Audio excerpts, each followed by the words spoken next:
Today, we're going to travel back in time. We're exploring one of the greatest centers of learning the world has ever known, Nalanda University.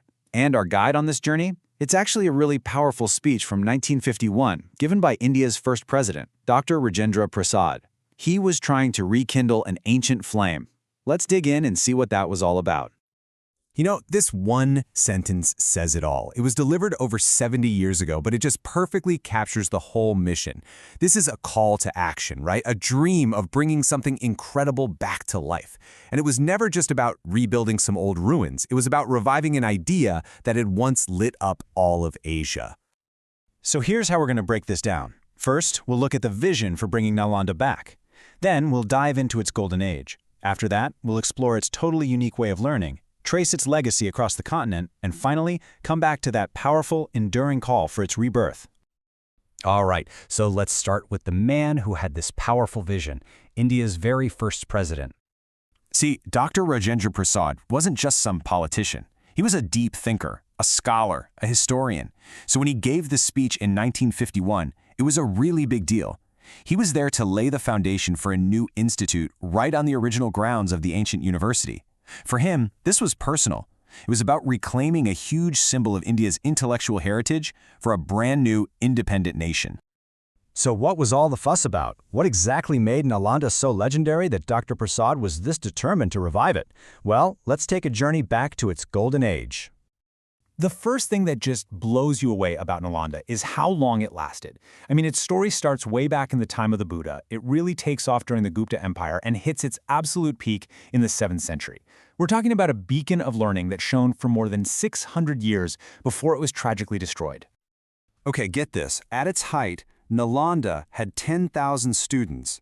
Just let that number sink in for a second. This wasn't some quiet little monastery. This was a massive, sprawling, international academic city.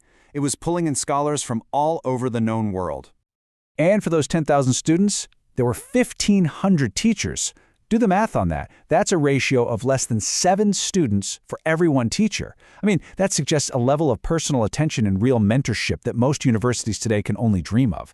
The bond between the teacher and the student was everything. And the campus itself? Wow. Just picture what ancient travelers like Zong described. These huge monastic halls called viharas, with spires so high they seemed to touch the sky. There were these massive tanks of clear water with lotus flowers floating on top and cool, shady mango groves everywhere. This wasn't just a place to study. It was a place designed to completely inspire you. So you're probably wondering, how on earth did they pay for all this? Well, Nalanda's funding model was absolutely brilliant. It wasn't just relying on one thing. As you can see, it had support from public charity, major royal patronage. They literally had the income from 200 villages dedicated to the university, and even international support from foreign kings. This diversity was the secret sauce. It meant scholars didn't have to worry about money at all. They could just focus 100% on their research and the pursuit of knowledge. But you know, as beautiful as the buildings were, Nalanda's real legacy, the thing that truly made it special, was the revolutionary way of thinking that was happening inside those walls. I mean, can you imagine a place where 100 different lectures were happening every single day? And here's the most important part.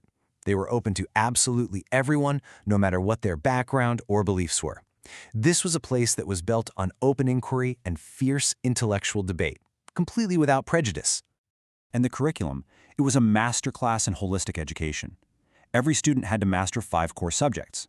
First, grammar, so you could master language. Then, logic, so you could think clearly and rationally.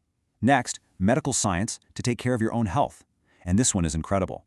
Handicrafts, to make sure you could always be financially independent. Only after mastering all that did you move on to your specialized field. It was about creating well-rounded, truly capable human beings. And that academic freedom we talked about? It was the real deal. Now, it was a huge center for Buddhist learning, for sure, but the university also made sure there were resources to study the Hindu Vedas and other Brahmanical literature. You had different, sometimes even competing schools of thought living side by side. You could just imagine the kind of rich, dynamic intellectual environment that would create. So when Nalanda's legendary library, which was said to be the largest in Asia, was destroyed in the 12th century, the loss was just immeasurable. But, not everything vanished. Because Nalanda's influence was so global, many of its most precious texts had already been copied by scholars and carried to places like Nepal and Tibet. And some of those copies survive to this very day. And that global reach is so important to understand. Nalanda's influence wasn't just stuck inside its campus walls. No, it was an exporter of knowledge. It literally shaped an entire continent. Let me give you a few examples. We know a king from Indonesia actually funded a whole monastery at Nalanda. A scholar from Tibet studied there and then went back home and created the Tibetan script based on Sanskrit. The head of Nalanda himself, a man named Shantarakshita, traveled to Tibet and founded its very first Buddhist monastery.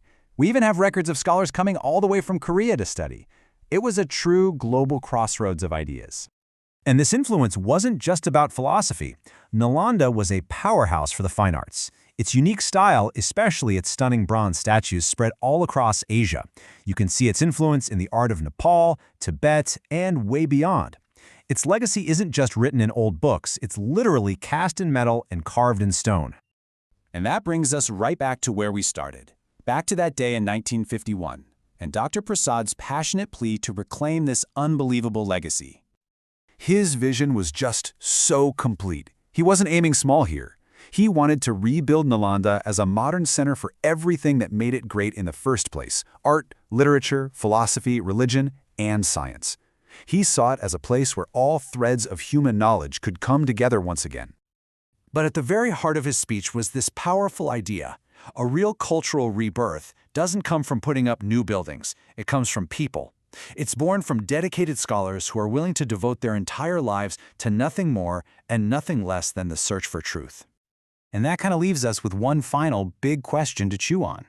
In our world today, which is so focused on specialization and is full of digital distraction, what can our own modern educational systems learn from Nalanda's ancient wisdom?